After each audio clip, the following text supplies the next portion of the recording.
Hey guys, I'm here at Shine Day 1 with OG Swedish Delight right after the conclusion of a nail-biter, slobber-knocker 10-game doubles grand finals, which you unfortunately did not win. How are you feeling? We did not come through. Yeah, it was really, really rough. I don't know, we already came off of Game 5 with Dewan and STJ, and we won that, and then we knew we were going to face PewFat based on like the matches we were seeing and how they were playing through losers. And yeah, we went in, and it's just such a hard play style to play against them. They really just focus on, they're going to try to get the easiest kills and most efficiently as possible, and it's just really rough to deal with that, just because, like, I don't know, everyone has like their own standard of like what should melee be, and yeah, we could have broken that and it would have been better. But yeah, we had some amazing plays.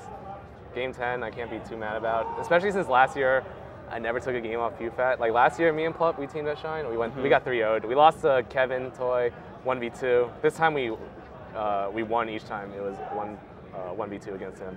So walk me through your history of teaming with Plup, because I know you prom-posed to him. You guys always show up both in suits when you team together. What's the history of all that? Yeah, so it was just a thing that I wanted to do last year. It was either like SmashCon or Shine, like, hey, can we team? So I came up with a cute promposal idea. Like, I get flowers, I get a dessert. And I spent way more effort in asking Plup to team than my actual proms. But yeah, we did it last year. We got 4th. We were 4th seed anyway. We lost to PewFat 3-0, and then we lost to Left and Ice 3-1. But I wasn't as good back then. And then this year, I just wanted to do it again. We promposed again at CEO both times.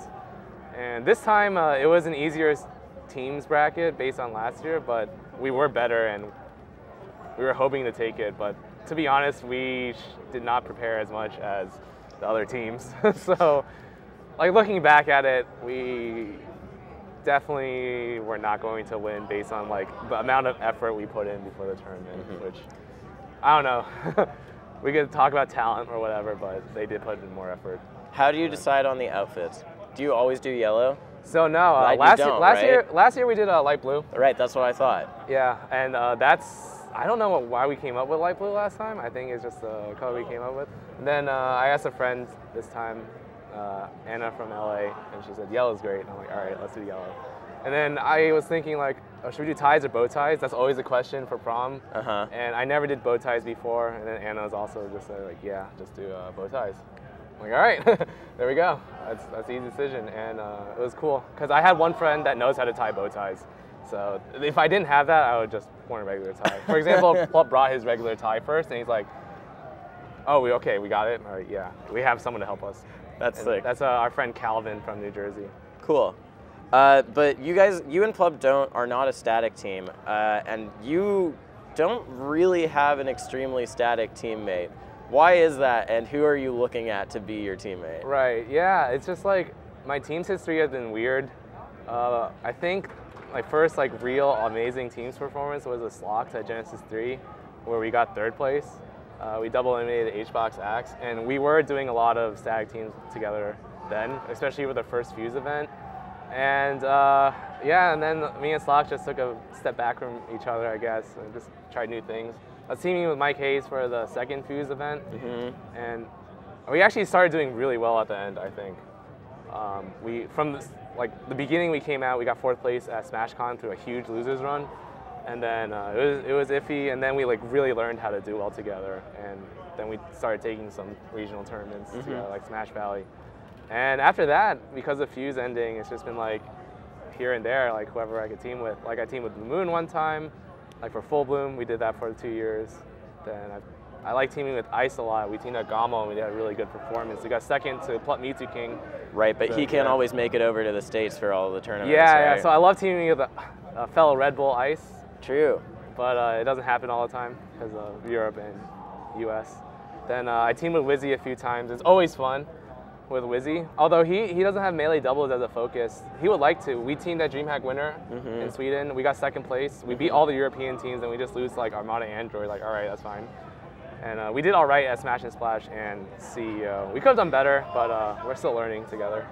And I had a really good showing with Drug Fox, I think, at SmashCon this year. We got 4th. And we went game 5 with PewFat, and then we went 3-1 with HBox Meets the King. But that was our second time teaming, and first with his Falco. So you said for Wizzy, doubles isn't a priority. Where does doubles fall in your priorities? So before, doubles used to be like my main, like, just like Armada, he says like it's my favorite part of the game. Yeah. And I love it a lot, but I don't know, I guess I'm like too, I guess I'm as Fendi said, a little too commanding in doubles. So when he saw me and Drugfox teaming and we lost game 1 to PewFat, he just knew exactly. We would just start like yapping at each other about what to do. That's so funny. He was wondering like who would take over. And eventually it was Drugfox, but yeah, I guess I am a little intimidating in teams. The first Apollo event at New York, the Nebs event, we did like pro amateur teams. Right. And we all went game 5 with each other. It's funny. But my teammate was just like, I'm sorry, I can't like keep up with what you're saying. I'm like, oh shoot, he like actually looks visibly scared. So no. I really took doubles a lot more seriously, and even the last few weeks with the Drugfox and now Pub, I just feel a lot more emotion in doubles than in singles. Even though I've been doing better in singles. But yeah, I like doubles a lot. It's just like hard to losing sucks in doubles. That's like the hardest thing to deal with. It feels a lot worse to lose in doubles than singles for me. Because you let someone down? Yeah, most of the time. Although usually I feel like I'm I have to carry too much. With someone like Plup though and Drugfox, then it's a lot more like they do the work a lot of the times. So I like that. I don't want to carry. I want to do as little effort as possible and just have some sick moments. So speaking of singles, do you wake up every day and just think, I beat Armada? Oh man, no. It's just weird. I definitely appreciate the win. I didn't see his new video. Apparently he made a video about losing to me. I'm like, really? Sick. Do you have any idea what he said in it? I didn't see that he either. probably talked about like, just like what exactly led up to him losing. For example, like he didn't play Fox until like that game 2. Yeah. And I actually almost won game 2 like in the end because I was like bringing it back because he was like not as fresh as he could be. I'm imagining he talks about that and how he like probably needed Peach for Mango, so he just warmed up Peach all day. And I've never taken the game off him before, so like Peach should theoretically be fine. It's just I played pretty well that day, and yeah, Evo's rough. There's a lot of rough things going on, but I played really well day 2, and that was sick. I just like the fact that I just lose to Wizzy, like get 3 stock game 1, get 2 stock game 2, and people are like, yeah, you made top 8 at Evo. I'm like, yeah, you know what? I made top 8 at Evo. Is that what it was? Yeah, and you that's what I like about it. I'm like, yeah, I just get wrecked by Wizrope like usual. I've only taken 1 set from him. Yeah, and you get made destroyed by him. I'm like, you know what? I still made top 8. You made like $50 and then Leffen gave you. I made $130, but I got that top 8 moment, and it was cool. So it has that Armada win. Does that linger at all in you thinking like, oh my God, I did that? That's the peak I could be at? Yeah, it's weird. Like, I actually never imagined that I would beat Armada. Really? Especially now. Yeah. Like, it was not in my goals at all. Like, I had a hit list of who I wanted to beat in 2017. I haven't updated it yet because I'm still not done with it. Armada was never. He wasn't on it because it just wasn't even a reality. Yeah, I'm just like, no, I'm not gonna beat Armada. I'm just gonna lose to him. So I was just like looking at losers bracket. Or not really looking at losers bracket. I stopped looking at losers brackets. I'm just like, I'll just play. I'm like, whatever. I'm probably gonna lose. So I'll see what happens afterwards. And I win. And I'm like, all right. So who was on the hit list? So my hit list for 2017, which I haven't changed. #1 was Hungrybox. Right, because you guys have gone. Yeah. Game 5 multiple times. We went Game 5 a lot in 2017. Yeah. 2016 and 2017. Yeah, there was that one. There was that one Neo Nebulous or whatever, the big monthly. Oh no, he wrecked me. He wrecked me a while until Big House. Oh, that's right. You're right. Yeah. He would just 3-0 me. He was like, I would do so well in tournament, and then I just faced HBox in winter semis, and then like. Yeah. That just happened. I get 3-0'd. Yeah, you even tried Luigi for a little bit. I tried Luigi. That was not the worst. I'm glad I tried it. But yeah, HBox, he was also like the gatekeeper back then. He was still #5. No one thought he would be like he was like eventually #2 that year, but like people still thought of him as like, you know, he's just doing a little bit more consistent than he used to. He's like, people still thought him as like the 5th god gatekeeper. So that's why he was #1 anyway on my list. Then #2 is SFAT because he always beats me. And SFAT was like the one guy in tournament that I just like.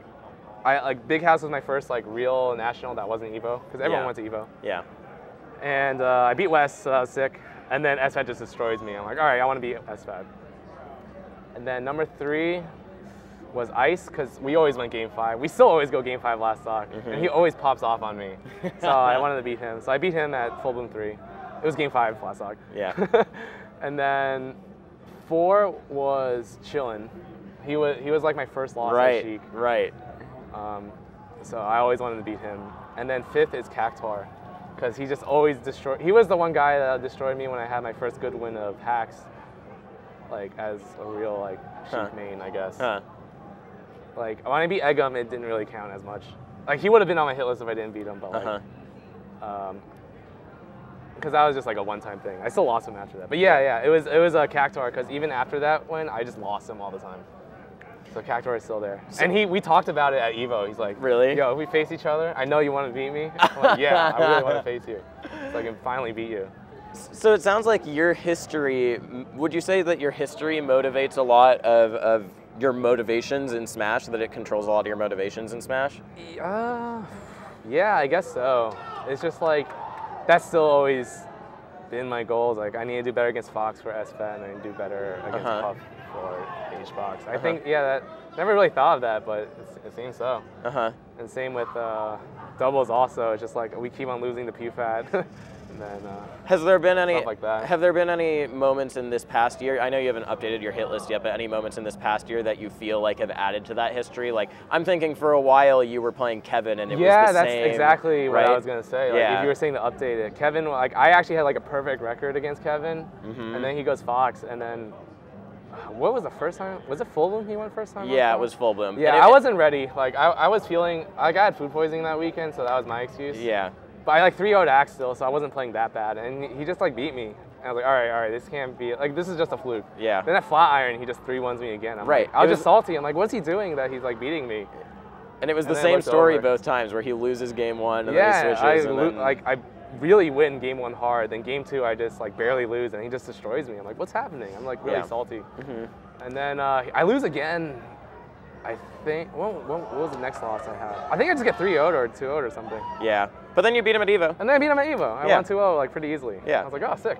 I like, Smash and Splash. Oh, true. After Smash and Splash, I talked to Hacks, and he gave me like a whole like life-changing lesson. Ooh. Yeah. What was that? I didn't think that he would do that. What was the lesson? Hacks, so he's changed. So Hacks when I was playing and growing up in New Jersey, New York, he was like, you just play Fox. Let's like do all these things. Like all these options that now you will have as Fox. I'm like, you're right. You should do that. Right. I just never did. But then at Smash and Splash, he's like, yeah, you should just play Sheik. I'm like, holy crap, what? And I always thought about using secondaries against Kevin too. I'm like, what if I do my Slox Junior versus a Big Dog? It would never work.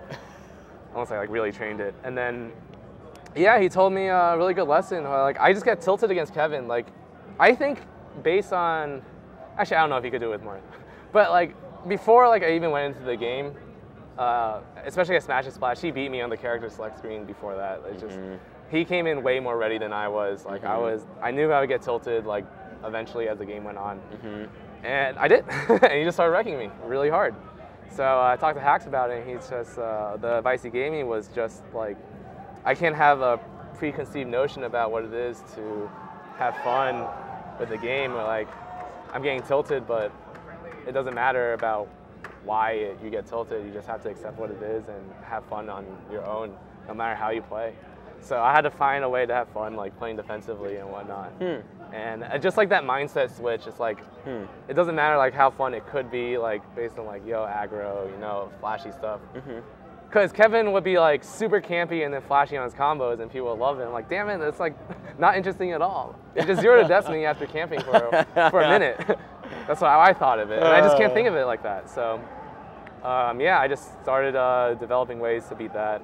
Do you think you get tilted often? Is that something that you struggle with? I definitely did. Right. I thought, like, people like praise me for my consistency and stuff, but I'm like, no, I'm a very emotional player. Right. Like, I really care about like just like YOLOing in. And that's what I had to deal with. I just had to control myself. Even in doubles, it happened again at SmashCon, where I would just like go so hard, and then like I just leave Drug Fox alone, and he would like set up combos for me. I just ignore it. I'm like, no, I'm just gonna kill this other guy. And I felt good. And then he just like gets wrecked. I'm like, oh shit, that's all my fault. It's actually my fault because he like sets things up for me. I just don't do anything. So I did that in singles too, where I'm just like, I get so into a moment, and then I just like lose it, and I just get like swept afterwards. So I just had to get around that. So I remember hearing you on the Melee Stats podcast right after you beat Armada, and you basically said, yeah, I knew I was going to beat him once I noticed he wasn't ledge dashing properly. Yeah, like I knew I was just going to win. And that sounds really different than like, you know, you almost brought it back game 2 and then you just barely lost. He managed to close it out. That sounds like potential tilter material right there. How did you avoid getting tilted in like what is probably the biggest set of your life? Yeah, it was just weird. You're right when you think about that. I was like pretty tilted at Stadium because I lost because of the rock transformation. Yeah, you did. I literally couldn't do anything on the top corner, like at the top ledge of Stadium. I guess I could have went down, but I think I would have lost regardless because Stadium, he just knows really well how to abuse like the stage hazard.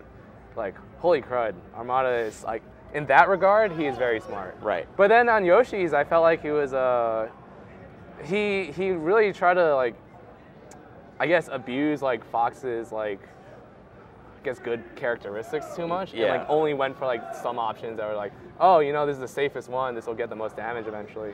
But I dealt with Hack's Money, who will just go to the ledge dash back. He did perfect ledge dashes instead of Armada's ledge dashes. So I was ready for that. And even though it was like back and forth in the stock count, and he got like one read at the end to bring it back close, I was like, I should win this if I just play like normal again. Right. So he actually like started off really well. Yeah, on the he had a huge huge combo, yeah, and then like he drops it. I'm like, all right. So I just have to win now. And then I hit him a lot, and he just doesn't hit me as much because that's the matchup. Once I hit him a few more times, like that's the hard part. Like it's not like a matchup that starts until I hit him twice more than he does on me. Right. Which kind of sucks in the end when I think about it. Yeah. Like I have to get 2 free hits compared to him. to break crouch cancel. Yeah. Like the matchup doesn't start until 30%. Right. Exactly. But then I got it, and I'm like, all right, I can do this. And and then he actually like didn't hit me after that first combo. Right. I just like hit him more. I'm like, okay, sure. I took it.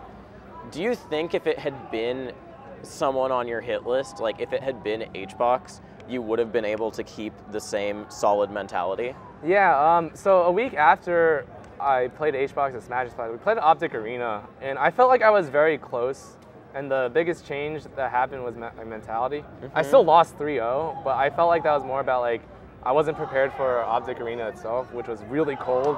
Like I didn't think Texas air conditioning would be that strong. Like I still wear a jacket and long pants, it just didn't matter. I needed like a winter jacket at that point. I had like double hand warmers. And I think it was more like environmental factors like that. And I made sure for Evo, for example, I made sure to like make sure I was comfortable with my environment. So I like wore Under Armour underneath like my jersey for the first time, and it worked well. Yeah, and that's like a lot of things I did over, instead of like, for example, practicing tech skill more so than before. In fact, I couldn't, my hands were hurting more. I made sure to focus on like having the best tournament experience I could. And Evo, even though we had 8 a.m. pools and everything, I was still very comfortable compared to like other, like at Smash and Splash before. I felt like in Smash and Splash, I would still have like anxiety before each set. I would put all my emotion into each set to like power through. And eventually that just stopped working over the last couple of years. Everyone got good. So does that Armada set represent then a turning point in terms of mentality where you really managed to keep it together? Maybe. I think Armada and PPU set that Evo like really like confirmed that I'm on the right path. I think both of them were as equal. Yeah. Because I think PPU's Fox still does better things than Armada's Fox at sometimes. Huh. Yeah, because it's interesting. Usually, I just, it's really cool hearing that, you know, usually you tilt and you just didn't tilt that time, and that was a big part of you winning, because that's really what it looked like from you playing as well, is usually when someone gets that close to beating Armada, they get close and then they break. Yeah, and the reverse 3-0s have happened so much. You just didn't break. And it just didn't happen. Right, yeah, and even in the character switch. So like even, like he would lose 2 games as Peach instead of losing 1 as Peach, as like the other sets that he got reverse 3-0'd. And for example, against the Juan, he would switch Fox game 3 and just wreck him. I guess like, I don't know. I think his Peach was harder, to be honest. Like in terms of like using my brain power instead of just like execution and punishing hard, I think his Peach really made me think more so than as Fox. I still think he makes better decisions as Peach. It's just Peach isn't as good of a character as Fox.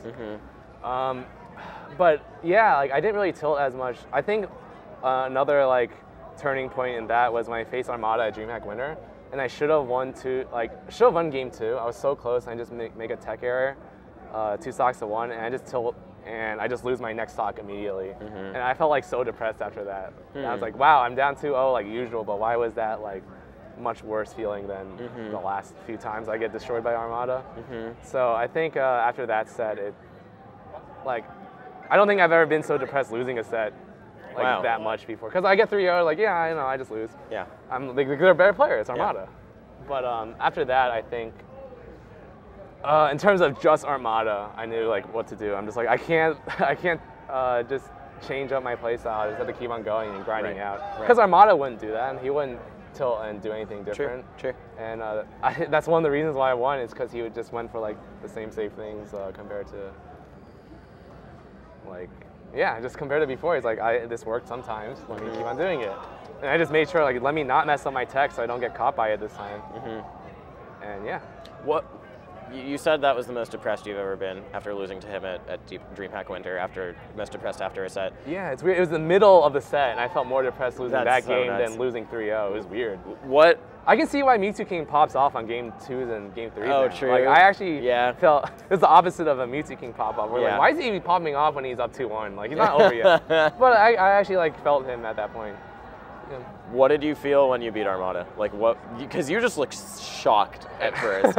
Yeah, I'm just beating Armada. I'm like, I just did it. All right.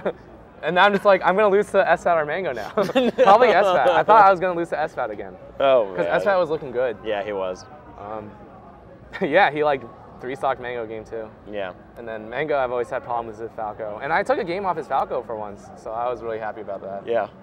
Afterwards. But I knew I was like, God, I had to prefer the next match because I'm going to probably lose to them. And I'm just like, it was weird. I just didn't know what to think. What happened? So immediately after Evo, you went to SmashCon, and you had honestly sort of a lackluster performance, especially considering how good your Evo had been. Right. What was your emotional state after you were on top of the world? You beat the best player of all time. You're like, holy shit, I can actually do this. And then SmashCon happens. How do you feel after you got 25th? Yeah, I got 25th. Yeah. Which is, I think was okay. Yeah. I didn't really care about my placing. I just cared more about like how I did each match and like who I lost to. And SmashCon, I really mainly focused on doubles because I haven't played it in so long since like CEO, and now team with Drugbox. And I like spent way too much effort and emotion on that. Like Evo didn't have doubles. And a lot of the tournaments I did well at didn't really have doubles on like the same time. Yeah, now I'm thinking about it. But I still love doubles a lot. But yeah, I spent a lot of effort, and I noticed in doubles, like I was having a lot more trouble with tech skill, like getting off the ledge, for example. And that kind of carried into singles. I'm like, man, like I guess my hands aren't and wrists aren't as good as Evo. And then I really wanted to just play Peach a lot, so I went Peach game 2 against Mike Hayes, and I think I could have done it, to be honest. Like I wasn't as fresh as him. I'm not used to playing Peach in a tournament, and like I got like one unfortunate like reverse dash attack, and he just shines me because of it. So it wasn't like that bad. And then he just beats me on Yoshi's, so I was like, all right, that's fine. I think Mike Hayes would have gotten top 3 if he wasn't sick. He was playing amazing. He was playing amazing. I was talking to him about that earlier. I was like really sad. Yeah. So I wasn't mad about losing to Mike. And then I just played so many friendlies after that, like with my friends, because I don't get it's a SmashCon, right? You want to have fun and play friendlies. Right. And I played way too many friendlies, and I had to stop playing. I was playing the best I think I've ever played Sheik Fox with like all my friends. Better than you did against Armada? Way better against than I did against Armada. Way better than I did against Pew Pew. Way better than I did against Mike Hayes. And friendlies. I'm like, holy crap, I'm doing so amazing. I'm going to keep on playing. And then it turns midnight, and I'm like, I want to still play more. And then like my wrists start dying. Like, oh my God, I can't do this. And like Sunday comes, I had to play ice. I'm like, ice, I'm in so much pain. And he's like, dude, my controller sucks. And we had the sloppiest set of our life. Yeah, that was really bad. And I'm just like, thank goodness. Like I talked to Caitlin Eris, who was helping me out as my manager that weekend, and she was just like, you should DQ yourself because we have Shine in like 2 weeks. And I'm like, I'm just gonna play. We'll see how it goes. Cause that's the only set, and if I lose, I'll lose. Yeah. And I lost. I'm like, thank God I lost. Like, I don't think I would have beaten Gatsu. Sounds like she had the right idea. Yeah, she had the right idea. I was not feeling it, and my wrists were in so much pain. And I'm so glad I was able to like not play afterwards. And I had like a 4-hour drive, so it was rough. Yeah. So SmashCon, we were way more tired than we thought because of Evo, and we're just like a lot better than before. So every set, I used to be able to put all my emotion and like effort into it. Now I can't. And I think everyone used to do that. It's just so hard these days with so many tournaments. Yeah. Final question. How are you thinking of the future now after having the highest high of your career? Has it changed anything in terms of what you're thinking of for the future? Wow, I actually have not thought about that really. I just think like, oh, I need to go to fewer tournaments compared to like 3 weeks in a row. Yeah. And it's really hard, but I feel like I'm at a good place right now in terms of how I enjoy the game and how much I enjoy competing. It's like way better now. I don't like feel sad after a loss or like super salty.